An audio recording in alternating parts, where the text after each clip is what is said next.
Every day, in every city, millions of people wait for someone else to change their life. They wait for luck, for a helping hand, or for a miracle. But most of them will wait forever. Why?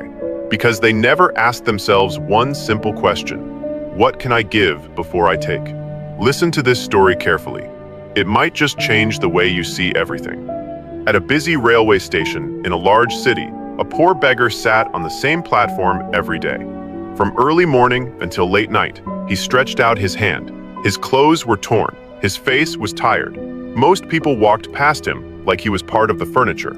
A few kind souls dropped a coin or two, just enough for him to buy a meal and survive another day. He believed life had been cruel to him. He believed he was born to suffer and would die poor. That was his truth. He never questioned it.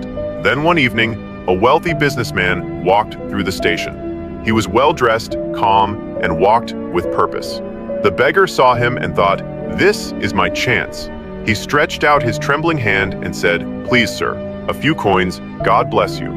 The businessman stopped.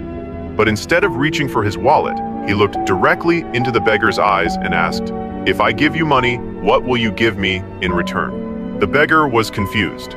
No one had ever asked him that. He laughed bitterly and said, "Sir, if I had something to give, why would I be begging here?"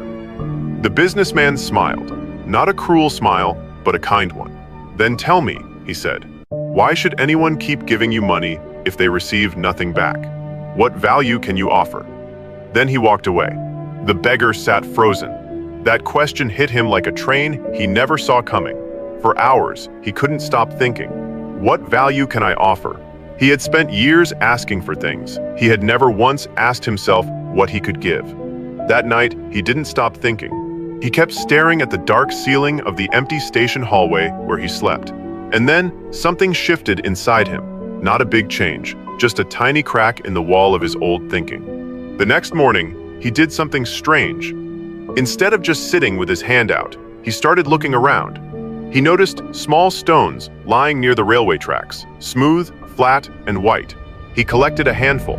He found a piece of charcoal from a trash bin and some leftover paint from a wall repair corner. Then he sat down and started drawing. Simple things: a smiley face, a small sun, a heart. And on some stones, he wrote words: "Thank you, good luck, stay happy." When someone gave him a coin, he didn't just nod and look down. He looked up, smiled, and handed them one of his decorated stones. "This is for you," he said. "Thank you for your kindness." People were shocked. A beggar giving something back? That had never happened before. Some laughed. Some smiled. Some kept the stones as little souvenirs. One woman put it in her purse and said, "I'm going to keep this. It made my day." He wasn't just asking anymore. He was creating. And people respect creators far more than they respect beggars. Slowly, his coins turned into notes. His one meal a day turned into two. He bought better colors. He learned to make small keychains from waste cloth. He started making little birds and flowers. His hands, once only stretched out for help, were now busy making things of beauty. He didn't become rich overnight. That's not how real change works. But every day, he earned a little more. Every day, his confidence grew. Every day, he felt less like a victim and more like a maker. After 6 months, he rented a small cart near the station entrance. He sold his painted stones, keychains, and small gifts. He called it Smile Stones. People bought them not because they felt sorry for him, but because the items were charming and cheap. A businessman bought 20 stones to give to his team as motivational gifts. A school teacher ordered 30 for her students. 1 year later, he opened a tiny shop across the street from the station. It was no bigger than a closet, but it was his. He had a sign, he had a chair, he had a cash box that wasn't empty at the end of the day. 3 years later, that tiny shop had grown into a successful gift store. He employed 2 young boys from the street, teaching them how to paint and design. He no longer looked tired. He looked proud. Not arrogant, but proud of what he had built from nothing but stones and an idea. Then one afternoon, a familiar face walked into his store. The wealthy businessman. He was passing through the station again and had heard about the shop. He looked around at the colorful stones, the smiling faces painted on them, the little cards that said, "Keep going." The former beggar walked up to him and said, "Sir, do you remember me?" The businessman studied his face for a moment. Then his eyes widened. The beggar from the platform? The man smiled. Yes, you didn't give me money that day. You gave me a question that changed my life. He paused. You asked me what I could give.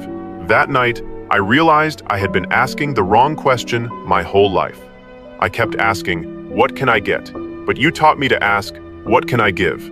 The businessman placed a hand on his shoulder.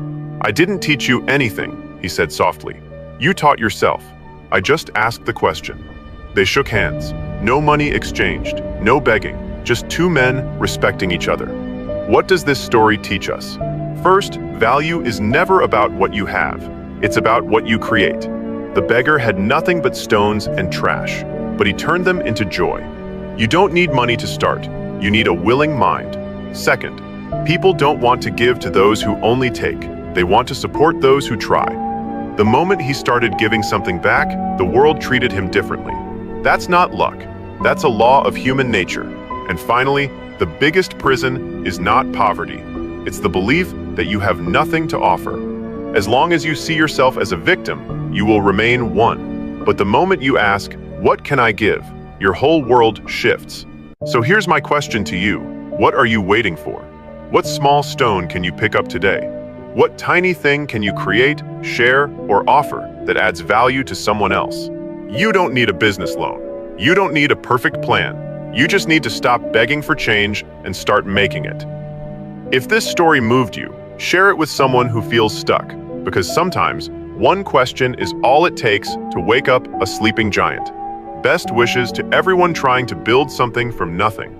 Your stone is waiting. Pick it up.